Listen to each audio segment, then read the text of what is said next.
Boys and girls, ladies and gentlemen, another reading for you this morning from Herstories. And it's African-American folk tales, fairy tales, and true tales. And today I will read another true tale to you.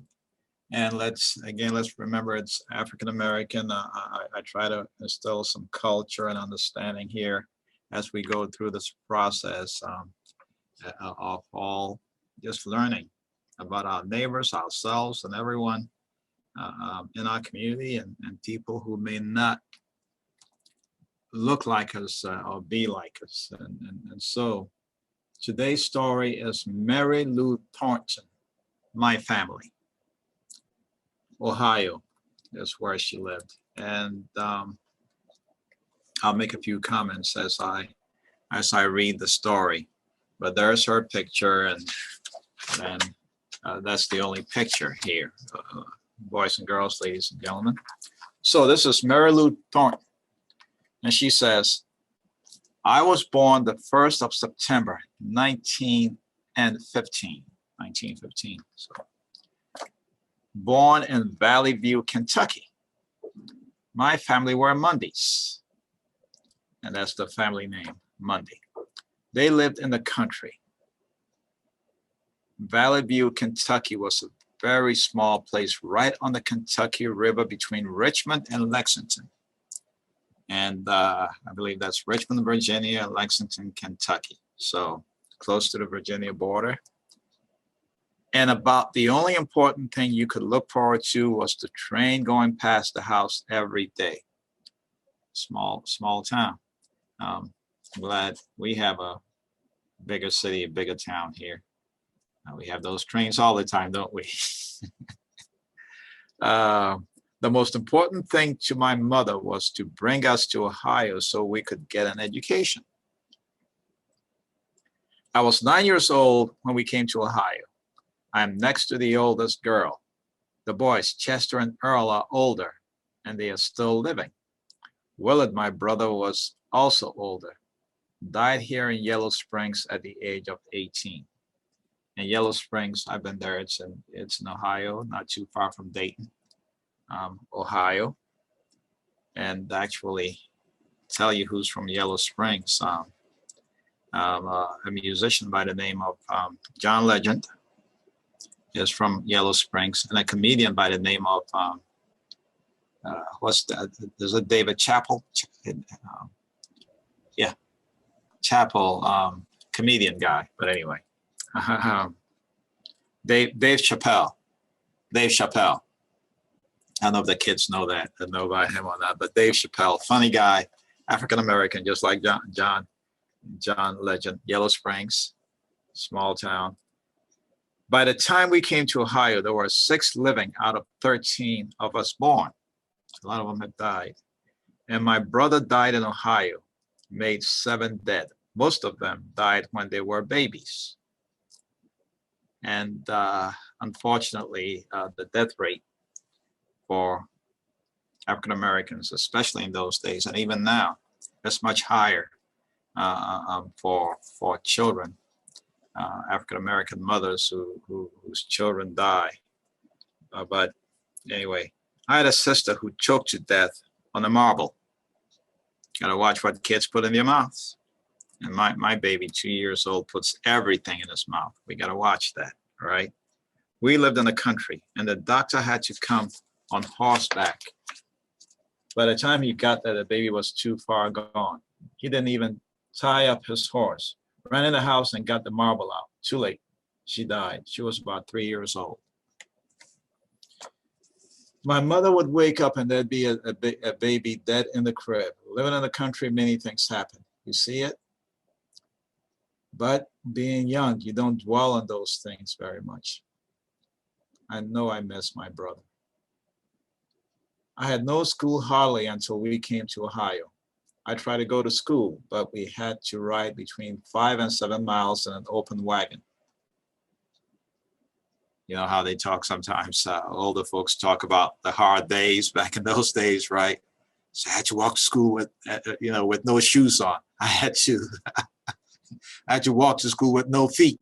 or what have you, right? Some people actually go through that. The horses were malnourished horses, which means they weren't well fed. And the school board gave a father a certain amount of money to have his two boys transport the children to school at Grapevine, Kentucky. We would go up to Tate's Creek Pike and go across the creek to get to Grapevine School. If we were at school and there came a big rain, then the creek was up. We'd still have to cross the creek to come back home. It was very dangerous, but we never thought about it. The horse keepers, Walker and Albert, those boys would beat those horses to get them across the creek. So the rain is high and they're pushing the horses through the creek, the water. We'd all be in the wagon. I was 8 or 9. I have a picture of that school, a country school, way off the road, a one-room school. And there used to be a lot of one-room schools back in those days. And there's one up, I think, in Berlin Township. Is it Berlin or near Milan? One of the London Township. I've actually been there, and they kind of try to restore it right here in our county. London Township, which is a little, I guess that's west of here, northwest. Yeah, northwest of here.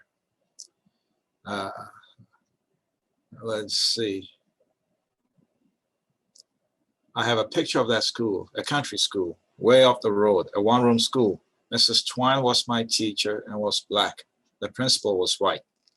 One of the nicest things we'd go for walks, and we had hickory nuts, and berries, and nobody ever thought of snakes. Evidently, I learned to read there because when I came to school here, the Elm Street School, I could read. Mrs. Emma Carnes was my teacher then. I was so good in the first grade that she asked me, would I like to go into the second grade? Well, most teachers would have just automatically promoted you. I didn't know what it was all about. So when she asked me that, I told her, no, I'll stay in the first grade. It was nice. I sat there in first grade and did second grade work. I could write well and everything. I enjoyed everyone. As a family, we'd entertain ourselves at home. We sang. We would all dress up and entertain our parents in the evening by having plays. So these folks, in spite of the fact that they didn't have a lot, still, they were a tight-knit family. Some of the kids had died, but still they kept going, and they produced Mrs. Mary Lou Thornton. As a family, we'd entertain ourselves at home. We sang. We would all dress up and entertain our parents in the evening by having plays. I'd read to my parents and tell them about whatever books I had read. They would just enjoy listening to it. My mother had about a 4th grade education, and my father had about a 5th grade. But he was a whiz when it came to math. But they taught themselves to read the paper, to read the Bible, and they did it quite well. When I got my first job, I was making about $15 a week, and I knew I was rich. So I bought my father blue serge suits. He was so happy with it that he seldom wore it. He said he liked it so much, he wanted to save it and be buried in it. So my brothers and all of us got together and bought him another suit to wear. But he kept that blue serge suit and he was buried in it. So a little story about Mrs. Mary Lou Thornton. And she was an educator, and this came from an interview that someone did with her. And the person who wrote this story says, I've known Mrs. Thornton all my life, but never knew any of her story until she was interviewed for an oral history project conducted in 1979-1980 in Yellow Springs, Ohio. The Mundy family is well known in the village of Yellow Springs. And Miss Mundy had taught Sunday school when this person who wrote this story was a child, and they were she was part of the African Methodist Episcopal Church. So just a little story about Miss Mary Lou Thornton from a family in Ohio. And there you have it. Hard knocks, but she learned to read and read well. She became a professional teacher, an educator, and there's the story, boys and girls. So maybe next time we'll turn to some fiction or some other stuff, but hope you enjoyed that. And so with that, one and all, have a great day. Thank you.